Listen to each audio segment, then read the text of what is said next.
video I'm going to show you how to create Teamspace in the Notion app. First we have to open up the app, and here it opens up in one of the pages that we have. From here we just go into the top left corner, click on Notion, then we click on settings, and here under workspace we have Teamspaces. We click on this, and here we have manage Teamspaces.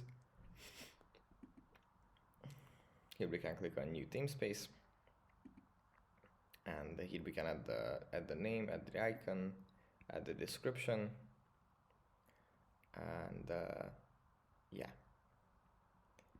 let's see.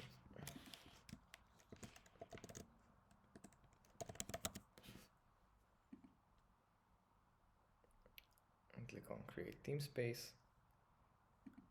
and yeah, now we have a Teamspace here, and here it is, as you can see. That's it for this video. I hope it was helpful for you guys, and I'll see you in the next one. Bye.